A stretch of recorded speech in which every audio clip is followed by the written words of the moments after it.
Hi guys, I got a brand new Canon R6 4K camera. This is the brand new one. It's $4,000 and I got it because I travel first class on Egyptair.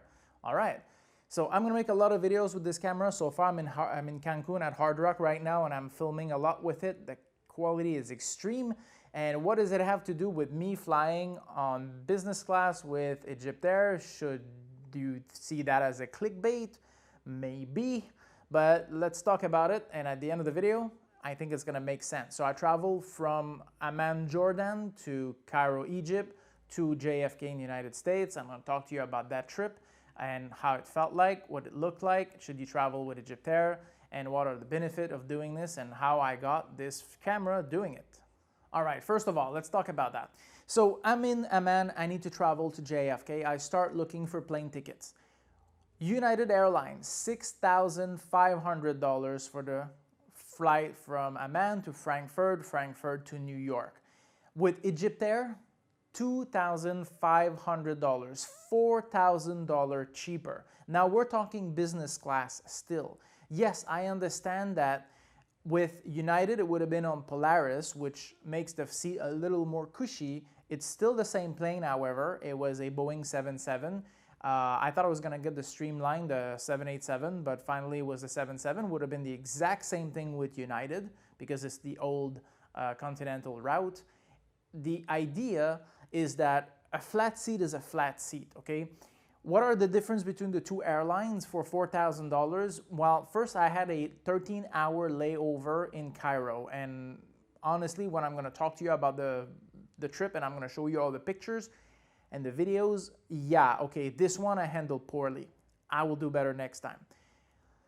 The thing with United, it would have been only a 2-hour layover. So yeah, okay, fine. So 2 hours versus 13. So 11 hours. Is it $4,000? $400 an hour? May as well I just throw the money to my lawyer. So the idea is that it was not bad. United has great meal and alcohol, and Egyptair has no alcohol anywhere. They say it's because of the fact that they are a Muslim country, but other Muslim countries will have alcohol. I mean, this is more, in my opinion, a choice to save on cash more than it is on not providing alcohol. But anyway, it's a debate that I cannot have. They don't have booze. That's the end of it. So for $4,000, 13 hours on the plane, well, I mean, I can do without alcohol to save $4,000 for a day. So let's talk about that flight. Well, first of all, the flight from Amman to Egypt is only an hour and a half, so it's not really worth talking too much about it. The seat was a regular business class seat, not the flatbed, and that's normal. And the food was more like economy class food, honestly. The lounge at departure was from the Royal Jordanian Lounge, so that's fine. This is a good lounge. It's big, it's nice. I had a great glass of Chardonnay and I flew out. Now, on the flight, nothing special. When I landed, this is where all hell broke loose, and this is where I make a big mistake. I fly to Cairo from time to time, and when I do, as a Canadian, I get out of the airport very fast. First, because I can get my visa online and prepay for it, or I can get it directly over there. The visa there is more like a stamp. It's not like flying to China where they're gonna investigate you and check it out before admitting you your visa. Here, we're talking only about a tourist tax that requires a stamp in your passport. But I normally get out very quickly. I'm sure this time I would have gotten out within 30 minutes. Then I could have easily go to the Passage, which is a hotel which is connected to the airport, and I would have just been in my room within an hour. Unfortunately, I let the airline handle it, and the problem when the airline handle it is that they keep your passport, which you get only the next day, and you become part of a group, right? So everybody that lands that are going to take whatever the next flight the next day, either to your same destination or any other destination in Africa, will be stuck, literally having to wait for the slowest member. And in our case, it was some guys from Zimbabwe, another guy from Gabon, and a bunch of African countries, where now that became very complicated for them to get the visa. I don't think that anybody got stopped because of their Covet test. It's more basically because of who they are in the visa. Personally, I don't really get it because, let's face it, You relinquish your passport, they escort you to the hotel, and they pick you up the next morning. So it's not 3 hours and a half in the lounge, it's 3 hours and a half sitting or standing or sitting on the floor in the middle of a corridor where everybody passes in front of you while you wait for them to bring you a pass and call your name, and then the group goes together and you get to the hotel and then you stay there. Now the hotel was mediocre. Unfortunately, the food stopped at 10. We arrived at the hotel almost at midnight, so we were tough luck there. So they feed you barely on the plane. So we were very hungry the next morning. I got up. My flight was too early to actually have breakfast there. Yay. So no meal for, let's say, almost 24 hours. And then I had to go to the airport, get back my passport, pass custom, pass security, and then I could go to the lounge to go and get some food. Basically, the coffee is Nescafe that the guy somewhat opened the sachet, drop it in the espresso machine, and sort of made an espresso with it. That was funny, hilarious. Anyway, it tasted like crap. I had orange juice, and I just didn't have coffee until I boarded the plane. When you sit on the plane, I don't know if it's because of COVID or anything else, okay? A lot of things right now because of COVID are reduced, right? So at the lounge, for example, it was only like Nutri-Grain bars and muffins and little cakes. You didn't have any omelette. Now, I don't know if it's because of COVID-19 or not, but you know, a lot of services, a lot of things are reduced because of COVID. So yeah, I get that. So sometimes they won't have, you know, like omelette, or not gonna have like, you know, different kinds of, you know, warm food. They're gonna give you only Nutri-Grain bars or a little cake inside, you know, wrap little sachet where it says, you know, like certified, you know, sterilized or whatever, you know, whatever, asepticized or sanitized or whatever. So this is okay. I understand that. But online, they didn't come and offer you orange juice or anything, which they did the last time. So they didn't come and offer you a glass or anything. People sat down. The first class was definitely not full. I agreed to give my seat to somebody else that I was actually, you know, a couple that couldn't sit together. So I went to sit on the other side, no issues. The meal felt really like a economy class meal. It was already pre-packaged, wrapped up. It's not like normal, which they're gonna bring you your appetizer, and then they're gonna bring you your soup, and then they're gonna come back with the main meal and give you basically a dessert. Now this time they literally give me one tray the same way they would do in economy, and the food was so-so. Add to the fact that there's no wine, so it's basically they offer you soft drink or orange juice or water. Okay, fine, that's United. That's Egyptair, not United. I get that. So, and like again, for 2005, which is about the price of an economy ticket on United, I didn't complain.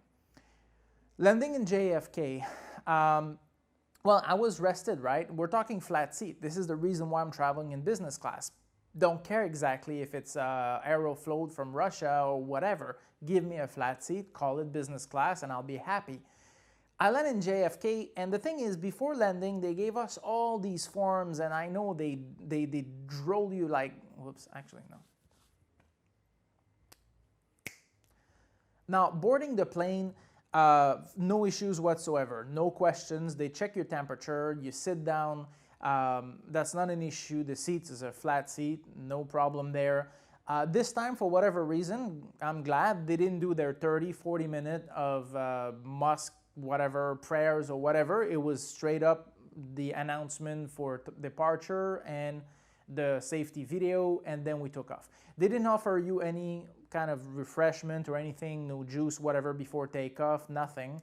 About an hour-ish into the flight, which is a 12-hour flight, they brought, you know, a tray of food, which was more like an economy kind of tray of food than anything else, okay? It's, this is where I kind of like, I understand it's COVID-19, and I understand that maybe they don't do forced service because there might be reason not to because of COVID, maybe. But the tray was, I really felt the food was definitely economy food. It was not really tasty. But again, you know, I'm paying only $2,005, which is the price I would have paid on an economy flight. I mean, come on, okay, fine, that's fine. It's okay. But at that time, I had not eaten in a long time. So I was really hungry, so didn't care really how much it, you know, like nutritious or how it tasted like. I just gulp it all. You get quite a lot of things as well, okay, during the flight. I'll say that they give you two pouches, one pouch which is quite good with a brooch, a comb, all kinds of things. I'm showing it to you now, and a very good pouch for COVID-19, which with 4 masks. I used one. So 4 masks, a bunch of gloves, a lot of packet of hand sanitizers and towels and cleaning and stuff like that, which is pretty good, and a scary red biohazard bag. Yeah, so that's fine. 2 hours before landing, honestly, this was a bit scary, honestly, because I got my COVID-19 negative test before landing in the US, but I was apprehensive a little because I'm thinking, hey, that's kind of like, you know, a lot of form, and, you know, what if I'm refused? What if I have to go to quarantine? What happened? You know, I was thinking about that. You know, I was a bit scared. I know it's the US, not Canada, but, you know, I didn't know it's going to be that crazy. Let me explain that. They make me fill all the form. Like, there's 7 forms, okay? Everything, which country you travel to, you know, like if you don't tell the truth, you don't go to prison, you have to go quarantine for 4 days. If you have any signs of COVID-19, you're gonna have to pass a test. It's $250, blah, blah, blah. And then the custom form. And I have all these forms and it's tough to carry them. And I'm thinking, should I fold them? Should I bring them? Anyway, I get to custom, there's nobody in the terminal, okay? We're talking literally like all the flights from Europe are canceled because of COVID-19. Basically, my flight from Egypt went through. I'm super happy, but that's it. So I get there, and I'm used to just turn the first lane for diplomat and just pass in a diplomatic lane. So I'm thinking the terminal is going to be full. It's going to take me forever. There was nobody. I show up at the custom, and the guy just literally, where are you going? Well, I have some tenants that don't pay me. I need to go see my lawyer in New York, and that's why I'm there. Okay, stamp, get out. No questions. I get my luggage. I had to pay $6 for the cart. Welcome to the United States. So that's fine. I get out, and there's tons of soldiers in camel uniform walking around, and, you know, like some people sitting at the table, and I'm just walking around, and I'm like, I have my forms in my hand, and I'm like, I'm the only guy because I really got out extremely quickly. And, well, I'm looking around, and nobody's there. Nobody cares.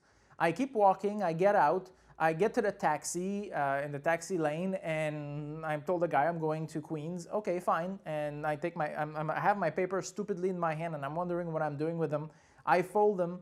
I ask around, what should I do with the paper? Nobody cares. They're just there for show, mostly.